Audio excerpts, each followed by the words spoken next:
नमस्कार दोस्तों। आज के इस टॉपिक में हमें देखना है national vector borne disease control programme. इसके बारे में देखना है और बेसिक से समझने की कोशिश करेंगे कि ये वेक्टर बॉर्न डिसीज़ क्या होते हैं और इस वेक्टर बॉर्न डिसीज़ में कौन कौन से डिसीज़ शामिल हैं। इसके लिए सरकार ने ये कार्यक्रम चलाया, ठीक है। और पहले इन डिसीज़ के लिए अलग अलग प्रोग्राम चलते थे, पर सरकार ने इन्हें फिर क्या किया, इन सब जितने वेक्टर्स के थ्रू होने वाले कुछ रोग हैं उन सबको इसमें मर्ज कर दिया। अब सबसे पहला सवाल तो ये उठना चाहिए कि ये वेक्टर क्या होते हैं, ठीक। तो आप इनसे परिचित हैं, बस थोड़ा सा कॉम्प्लेक्सिटी लग रही होगी। ये वाहक मतलब कि कोई भी ऐसी बीमारी जैसे ए पर्सन और बी पर्सन, अब मुझे इस ए पर्सन से बी पर्सन में कोई बीमारी पहुंचानी है, ठीक है। तो उसके लिए क्या किया जा सकता है?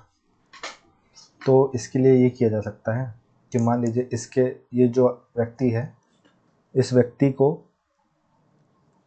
मलेरिया है मान लेते हैं, ठीक है, या XYZ कोई बीमारी है।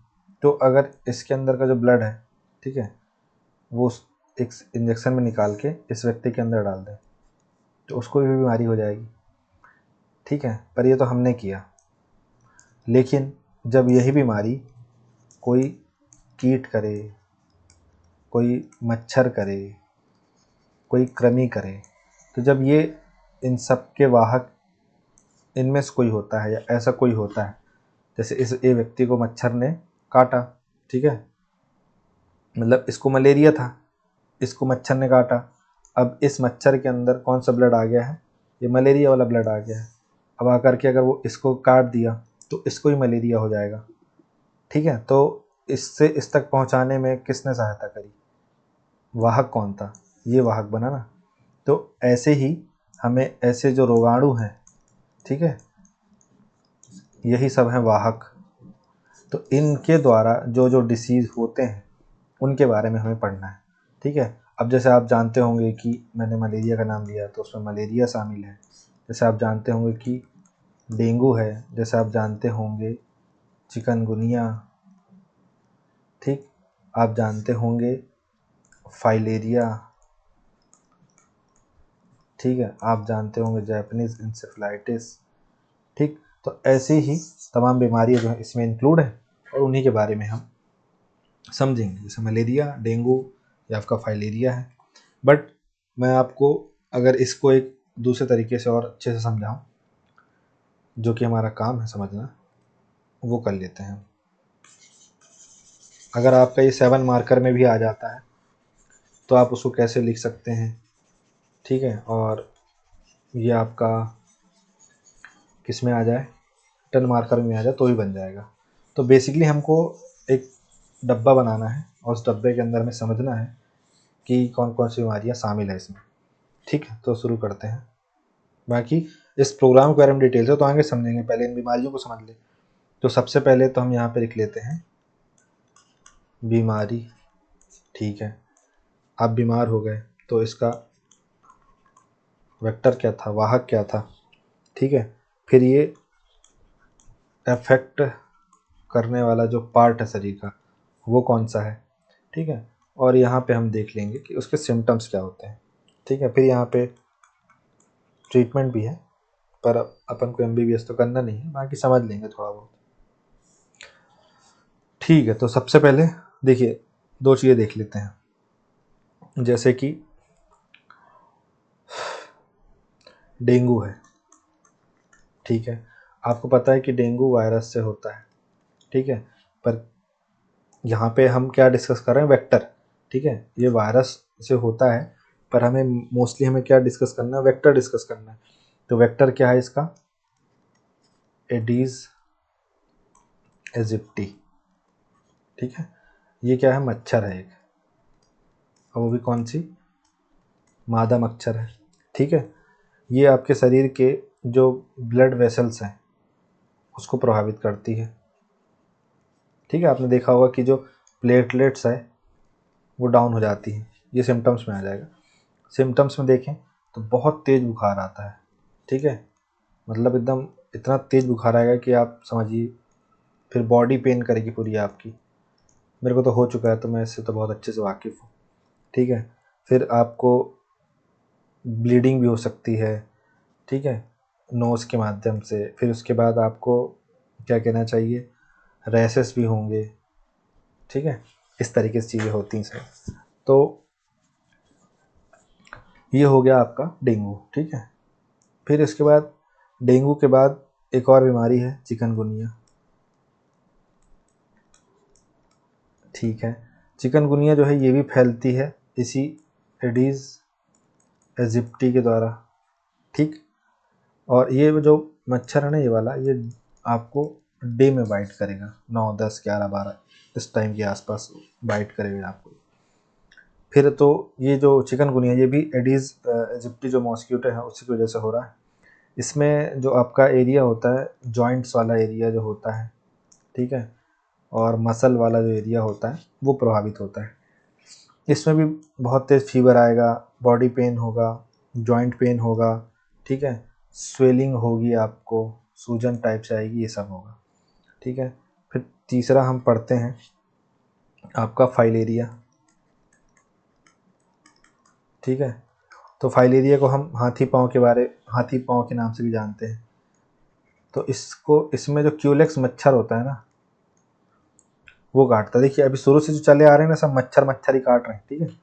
तो एक मच्छर आदमी को डैशेस बना देता है, वो उदाहरण यहाँ पे समझ लीजिए आप।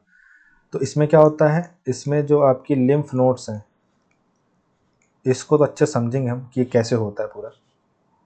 तो जो लिम्फ नोड्स हैं वो प्रभावित होते हैं, हाथ पैर में सूजन आती है इसमें, ठीक है। सिम्टम्स क्या होता है कि आपके हाथ पैर सूज जाते हैं, मतलब नहीं बोलते हैं वो हाथी जैसे उसका पैर हो गया, काइंड ऑफ। इसके अलावा जो क्यूलेक्स मॉस्किटो है, इससे एक और बीमारी होती है आपका जैपनीज इंसेफ्लाइटिस। आपने 2015-16 के आसपास में गोरखपुर में इसके बहुत केस सुने होंगे, ठीक है। तो ये भी होता है आपका क्यूलेक्स मॉस्किटो के काटने से होता है।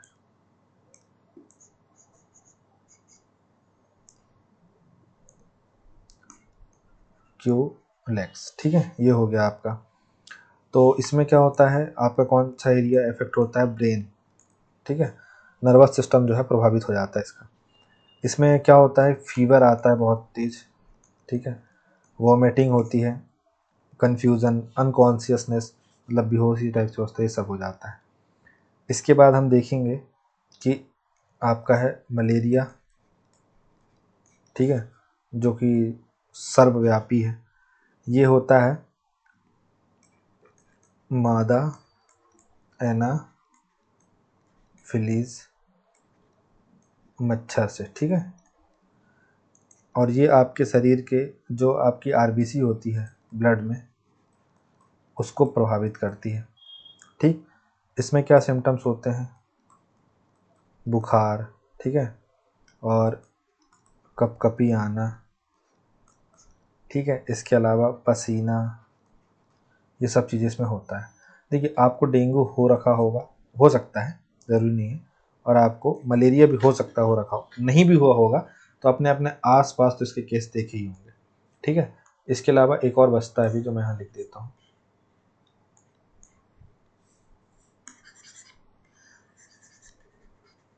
ठीक है, उसका नाम है काला अजार, ठीक है,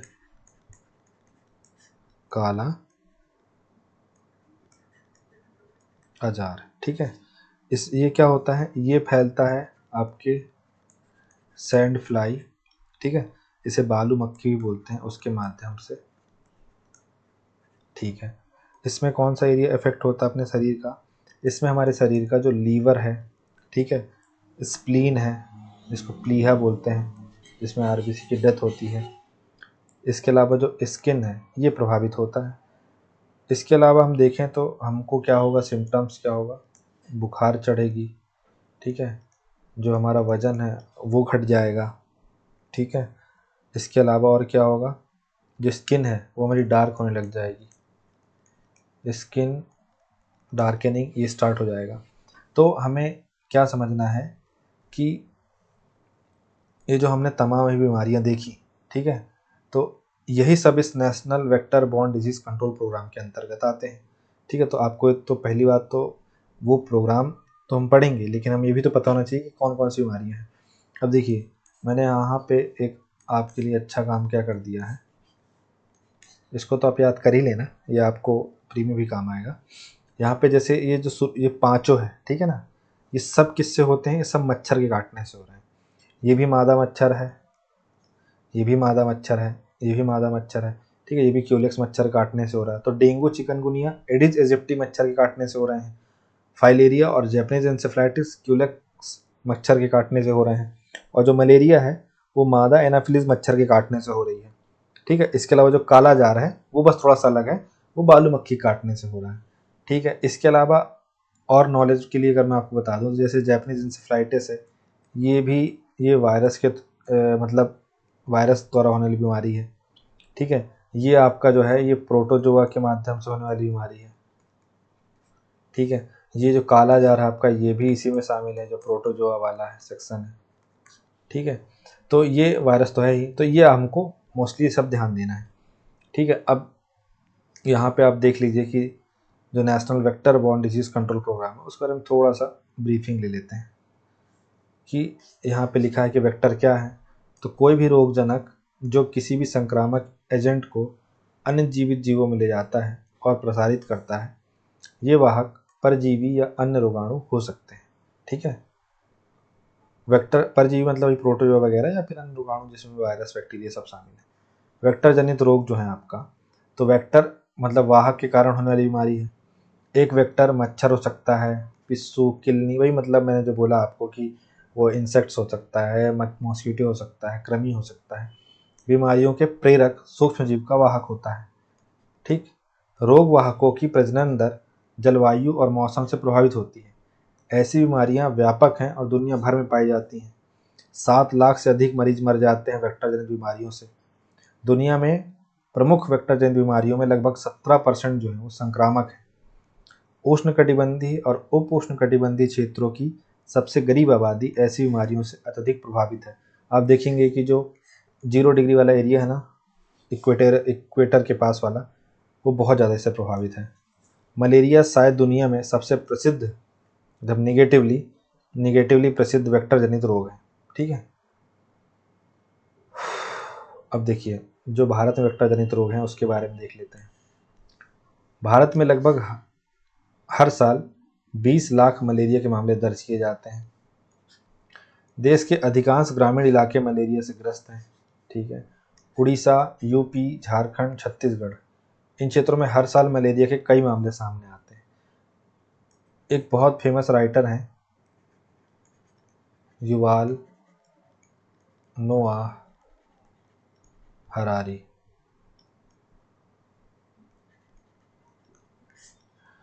इनकी एक किताब है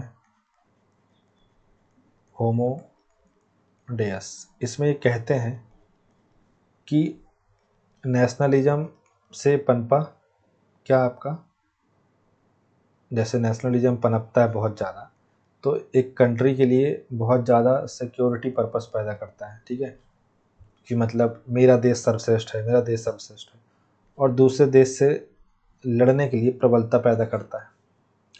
तो इज़राइल और हमास का युद्ध चला। ठीक है, यूक्रेन और रूस का वॉर चला, इंडिया पाकिस्तान का वॉर चला। ठीक है,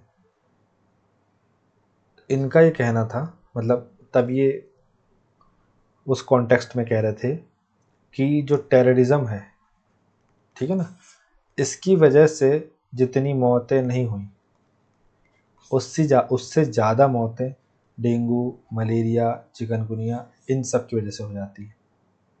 ठीक है, तो ऐसा इनका कहना था और बात भी सही है। ठीक है, अब मतलब टेररिज्म से कितने लोग मरेंगे।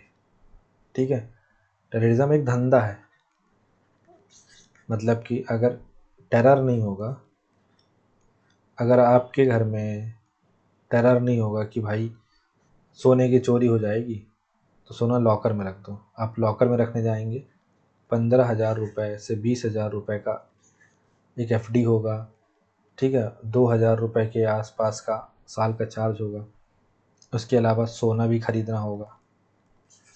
तो ये पैदा करिए आपकी डिमांड, ठीक है। इसके अलावा जैसे कि मतलब और बहुत सारी चीज़ें हैं, तो ये तो अलग टॉपिक हो जाएगा। हम मेनली मतलब जो आपको समझाना चाहता था आप समझ जाओगे, ठीक है। तो उड़ीसा, झारखंड, उत्तर प्रदेश, छत्तीसगढ़, ये सब इलाके में बहुत मलेरिया के मामले आते हैं। वर्ल्ड बैंक समर्थित वेक्टर जनित रोग नियंत्रण परियोजना को अधिकांश स्थानिक राज्यों में लागू किया जाएगा। इससे सरकार को सबसे गरीब क्षेत्रों में मलेरिया की रोकथाम और इलाज करने में मदद मिलेगी। यह परियोजना मलेरिया की रोकथाम के लिए उन्नत टेक्नोलॉजी और दवाओं का उपयोग करती है, ठीक है। तो आप ये समझ चुके होंगे, एक बार और देख लीजिएगा इसको आप। अब वेक्टर जनित रोगों की रोकथाम कैसे की जाती है। वेक्टर जनित रोगों को निम्नलिखित तरीके से रोका जा सकता है। रोग पैदा करने वाले वायरस से सुरक्षा के लिए टीके विकसित किए जाने चाहिए, पहली बात। फिर डीट या परमेथ्रिन जैसे कीट निरोधकों को क्रमशः त्वचा कपड़ों पर लगाया जा सकता है, जैसे ओडोमॉस होता है ना, काइंड ऑफ। कुत्ते, बिल्लियों, मवेशियों, चूहों के संपर्क में आने के बाद टिक जांच होनी चाहिए, ठीक है।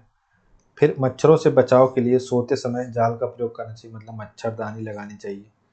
लंबे समय तक बाहर घूमने के बाद कपड़े धोएं और सुखाएं। आसपास से पत्तों के कूड़े, लकड़ी के ढेर को हटा दें।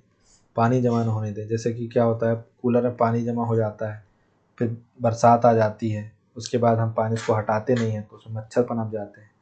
कीटों से होने वाले संक्रमण को कंट्रोल करने के लिए कीटाणुनाशकों का यूज़ करना चाहिए, ठीक है। तो ये सब तो राम कथा थी। अब आ गए हम national vector borne disease control programme में, ठीक है। राष्ट्रीय वेक्टर जनित रोग नियंत्रण कार्यक्रम, यहाँ पे नियंत्रण किया जा रहा है। ये 2003-04 में शुरू हुआ, ठीक है। 2030 तक पूरे भारत में मलेरिया का उन्मूलन करना है। 2030 तक पूरे भारत में फाइलेरिया का उन्मूलन करना है। और 2023 तक, मार्क माई वर्ड, यहाँ 2023 है, 2030 नहीं है, पूरे भारत में कालाजार का उन्मूलन करना है। कालाजार जो हमने देखा था सैंड फ्लाई से होता है, सैंड फ्लाई उसका वाहक होता है, ठीक है। तो ये एक ऐसा बनाया था हमने, आप इसका यूज़ कर लीजिएगा अपने एग्ज़ाम में, कि मलेरिया शामिल है, डेंगू शामिल है, चिकनगुनिया शामिल है, फाइलेरिया शामिल है, जैपनीज इंसेफ्लाइटिस शामिल है, कालाजार शामिल है और प्लेग शामिल है, बट इसको हटा दीजिए। तो ये याद रखिएगा कि 1, 2, 3, 4, 5, 6 ये सब चीज़ें शामिल हैं, ठीक। अब आते हैं हम boss of all disease, malaria. तो मलेरिया जो है वो जानलेवा मच्छर जनित रोग है। मतलब देखिए, अब मलेरिया के बारे में पीछे तो मैंने आपको बता दिया, यहाँ पे मोटा माटी थोड़ा थोड़ा देखते जाएंगे और क्या हुआ वो समझते जाएंगे। तो मच्छर जनित रक्त रोग है, प्लाज्मोडियम परजीवियों के कारण होता है, ठीक है। 5 प्लाज्मोडियम परजीवी प्रजातियां होती हैं जो मनुष्यों में मलेरिया का कारण बनती हैं, और इनमें से 2 प्रजातियां पी फॉल्सीपेरम व पी वीवैक्स सबसे बड़ा खतरा होता है। मतलब पी वीवैक्स तो इतना बड़ा खतरा है कि अगर हो गया तो निपटा ही देगा आदमी को। मलेरिया संक्रमित मादा एनाफिलीज मच्छर के काटने से फैलता है, मादा एडिस इजिप्टी काटने से डेंगू फैलता है, चिकनगुनिया फैलता है, पर यहाँ पे मादा एनाफिलीज मच्छर काटने से मलेरिया फैलता है। क्या लक्षण आते हैं, बुखार तथा फ्लू होगा, ठीक है, ठंड लगने के साथ कपकपी आएगी, सर दर्द होगा, मांसपेशियों में दर्द होगा, थकान रहेगी। ये आपको ध्यान रखना, पहले मैंने बता दिया है।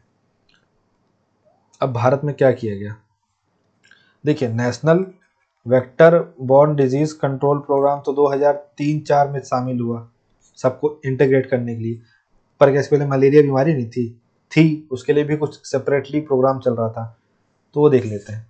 तो मलेरिया उन्मूलन के लिए एक राष्ट्रीय ढांचा 2016-2030 में बना। WHO की रणनीति के अनुरूप इस ढांचे का लक्ष्य 2030 तक पूरे भारत में मलेरिया का उन्मूलन करना है और मलेरिया मुक्त क्षेत्रों को बनाए रखना है। अब इसके लिए राष्ट्रीय वेक्टर जनित रोग नियंत्रण कार्यक्रम चला, ठीक है। बट इसके अलावा भी क्या हुआ कि सरकार ने नेशनल मलेरिया कंट्रोल प्रोग्राम चलाया था 53 में, फिर नेशनल मलेरिया एलिमिनेशन प्रोग्राम चलाया 1958 में, ठीक है।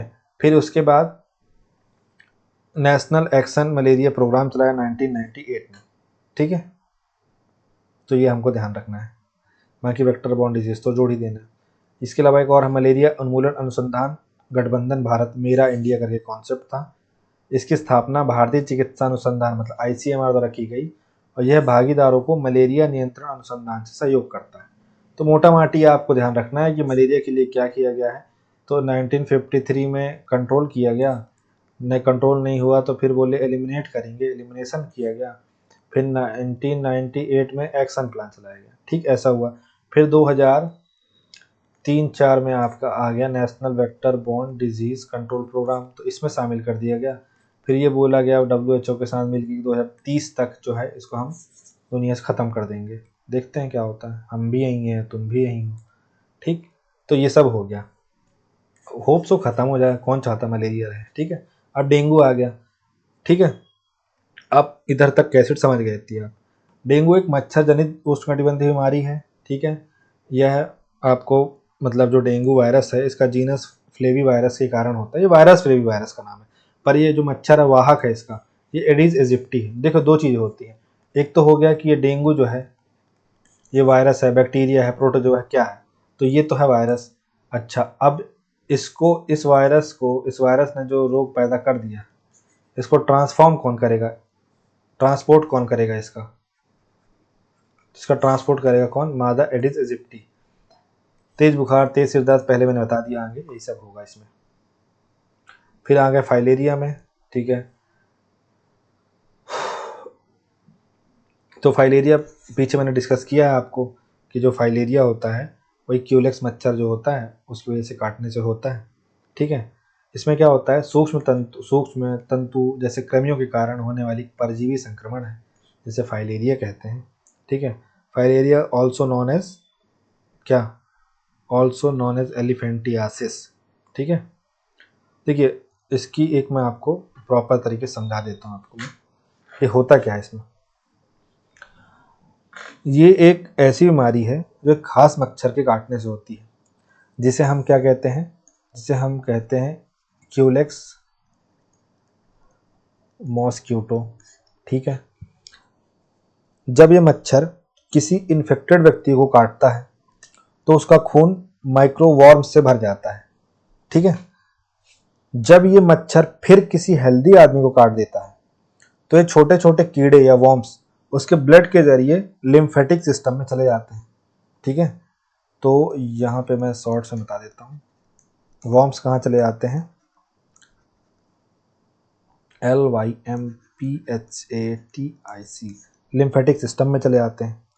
लिम्फेटिक सिस्टम जो होता है वो हमारे शरीर का एक नेटवर्क है, ठीक है, जो एक्स्ट्रा फ्लूइड को निकालने का काम करता है, ठीक है। जैसे कि आपका जैसे ब्लड हुआ, फिल्टर हुआ, अब ख़राब है निकालना, इस टाइप से समझ लीजिए, या फिर और भी कई चीज़ें हैं, तो उन सबको निकालता है।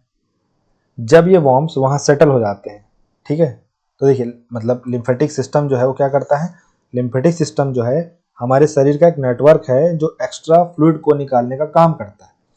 जब ये वॉर्म्स वहाँ सेटल हो जाते हैं तो फ्लूइड का फ्लो रुक जाता है, ठीक है। ऐसे समझिए कि एक पाइप है, ठीक है, अब इनके बीच एक क्या लगा हुआ है, रास्ता लगा हुआ है। अब हो क्या रहा है कि जो एक्स्ट्रा है ना यहाँ से निकल जाता है, ठीक है, वो यहाँ से निकल जाता है, फिर यहाँ के थ्रू कहीं और चला जाता है। बट ये सप्लाई शुरू हो जाता है कि यहाँ से यहाँ जो एक्स्ट्रा जमा होगा वो इस चैनल के थ्रू इधर आ जाएगा, फिर यहाँ से दूसरी जगह निकल जाएगा। बट होता क्या है कि जो वॉर्म्स होते हैं ना वो इसको चोक कर देते हैं, इसको बंद कर देते हैं, इतने भर जाते हैं। तो होगा क्या कि जैसे मान लीजिए ना कि हम इसको खूब सारा भर देंगे, ठीक है, और इसकी क्षमता है कि 1 लीटर ही झेल सकता है। अब इसमें 3 लीटर भरा गया तो ये क्या होगा, ये प्रसारित होगा। तो जो पहले इतना सा था अब ये हो जाएगा इतना, ठीक है, जो कि होना नहीं था। और उसी कंपेरिजन में बगल वाला वो रहेगा इतना सा ही। तो ऐसे में क्या हुआ, ये वाला हिस्सा फूल गया, और ये मोस्टली पैर के आसपास होता है, इसलिए हाथ ही पाँव कराने लग जाता है। अब समझिए, तो लिम्फेटिक सिस्टम हमारे शरीर का एक नेटवर्क है, जो एक्स्ट्रा फ्लूइड को निकालने का काम करता है। जब ये वॉर्म्स वहाँ सेटल हो जाते हैं तो फ्लूइड का फ्लो रुक जाता है। धीरे धीरे पैर, हाथ या किसी और अंग में सूजन आने लगती है। कई लोगों में पैर इतना सूज जाता है कि वो हाथी के पैर जैसा दिखने लगता है। इसलिए ही हम इसे एलिफेंटियासिस भी कहते हैं, हाथी पाँव भी कहते हैं। शुरुआत में अच्छा, हम हमारे साथ कई दोस्त मित्र मंडल बंधु ऐसे रहते हैं जिनके बिना हाथी पाँव के भी इतने मोटे मोटे रहते हैं, ठीक है, तो हम उनको भी ऐसे चिढ़ाते हैं, एलिफेंटियासिस टाइप्स। तो शुरुआत में सिम्टम्स नहीं दिखते इसके, पर कुछ सालों बाद दर्द, सूजन, स्किन थिकनिंग और मतलब चलने में दिक्कत ये सब होने लग जाती है, ठीक है। तो ये होता है आपका फाइलेरिया में। आई होप सो कि मैं आपको उसको समझा पाने में सफल रहा हूँगा, ठीक है। अब क्या हुआ, इसके लिए 1955 में प्रोग्राम चलाया था कंट्रोल करने का सरकार ने, बट इसको फिर क्या किया गया, इसको फिर हमने national vector borne disease control programme 2003-4 में शामिल कर दिया, ठीक है। अब आते हैं अगली बीमारी में, चिकनगुनिया, ठीक है। हाँ, ये एक मच्छर जनित वायरल बीमारी है, ठीक है। इसका संचरण संक्रमित मच्छर काटने से लोगों में फैलता है। एडिस एजिप्टी, एडिस एल्बोपिक्टस मच्छरों द्वारा लोगों में फैलता है। इसके लक्षण में गंभीर जोड़ों का दर्द, मांसपेशियों में दर्द, सिर दर्द, ठीक है, थकान, ये सब शामिल है। वर्तमान में चिकनगुनिया के इलाज के लिए कोई टीका या एंटीवायरल दवाएं उपलब्ध नहीं है और उपचार केवल संक्रमण से जुड़े लक्षणों पर केंद्रित है, ठीक है। आइए अब देखते हैं अगला, जापानीज इंसेफेलाइटिस, ठीक है। ये भी वही है, सेम वायरल संक्रमण होता है, मस्तिष्क में जलन पैदा कर सकता है। फ्लेवी वायरस के कारण होने वाली बीमारी है जो डेंगू, पीला बुखार और वेस्ट नाइल वायरस के समान जीनस से संबंधित है। जापानीज इंसेफेलाइटिस वायरस भारत में एक्यूट इंसेफेलाइटिस सिंड्रोम का एक प्रमुख कारण है, ठीक है। इसका संचरण जो है क्यूलेक्स प्रजाति के संक्रमित मच्छरों के काटने से मनुष्यों में फैलता है। ये मच्छर मुख्य रूप से धान के खेतों, जलीय वनस्पतियों से भरपूर बड़े जल निकायों में प्रजनन करते हैं। इसका इलाज क्या है, जापानीज इंसेफेलाइटिस के रोगियों के लिए कोई एंटीवायरल उपचार उपलब्ध नहीं है। मौजूदा उपचार लक्षणों से छुटकारा पाने और रोगी को स्थिरता प्रदान करने में सहायक है, ठीक है। निवारण क्या है इसका, सुरक्षित और प्रभावी जापानीज इंसेफेलाइटिस टीके उपलब्ध हैं, ठीक है। मतलब यहाँ पे क्या बोला, कोई एंटीवायरल उपचार उपलब्ध नहीं है इसका, ठीक है। टीका देते हैं ना, जैसे हम इंद्रधनुष से जो स्कीम चली या फिर जो इंटेंसिफाइड मिशन इंद्रधनुष चल रहा है उस सब में सब शामिल है। जापानीज इंसेफेलाइटिस टीकाकरण भारत सरकार के यूनिवर्सल इम्यूनेशन प्रोग्राम के तहत भी शामिल है और इस बीमारी को रोकने के लिए सुरक्षित और प्रभावी जापानीज इंसेफेलाइटिस टीके उपलब्ध हैं। जापानीज इंसेफेलाइटिस टीकाकरण भारत सरकार के डैश डैश का हिस्सा भी है, ठीक है भाई, समझ गए आप। अब आते हैं अगला काला जार में। इसे विसरल लीशमैनियासिस या ब्लैक फीवर या दमदम बुखार के नाम से भी जाना जाता है। यह प्रोटोजोआ परजीवी लीशमैनिया डोनावानी के कारण होने वाली घातक बीमारी है।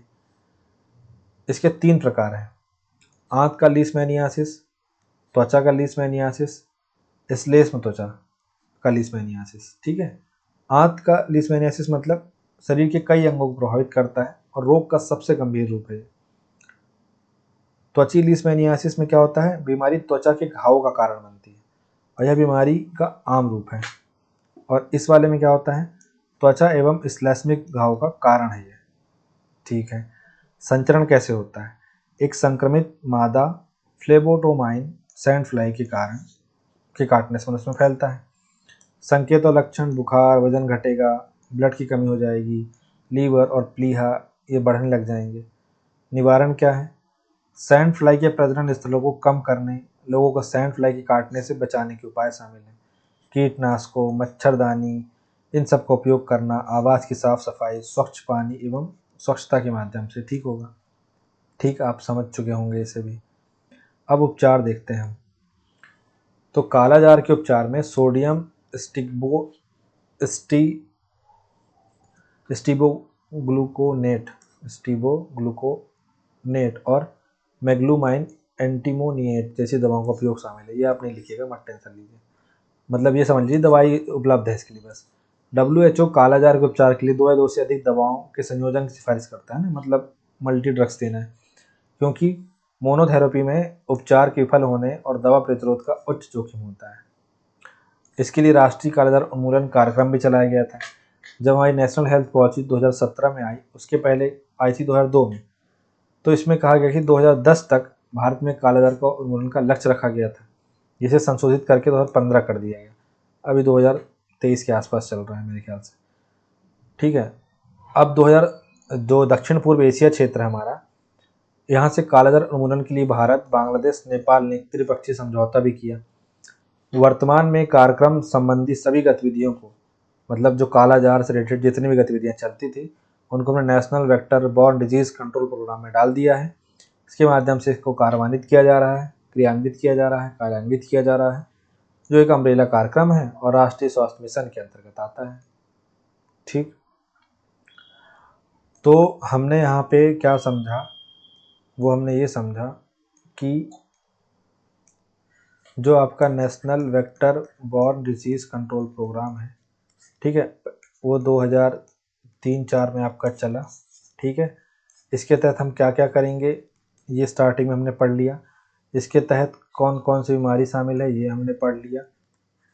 ठीक है, बाकी हमने इसको प्री मेंस दोनों के हिसाब से पढ़ लिया, और मेरे ख्याल से ज़्यादा कॉम्प्लेक्सिटी नहीं आई होगी, आपको समझ में भी आया होगा। ठीक है, तो यहाँ पे जैसे मैंने शुरू में लिखा था कि जो आपका national vector borne disease control programme, तो वेक्टर क्या है, वेक्टर जनित रोग क्या है, फिर भारत में वेक्टर जनित रोग के बारे में बताया, फिर इसकी रोकथाम कैसे करते हैं ये भी बताया, फिर इसके बाद ये कार्यक्रम 2003-4 में शुरू हुआ ये भी बताया गया, फिर इसके बाद सारी बीमारियों को एक्सप्लेन भी किया गया।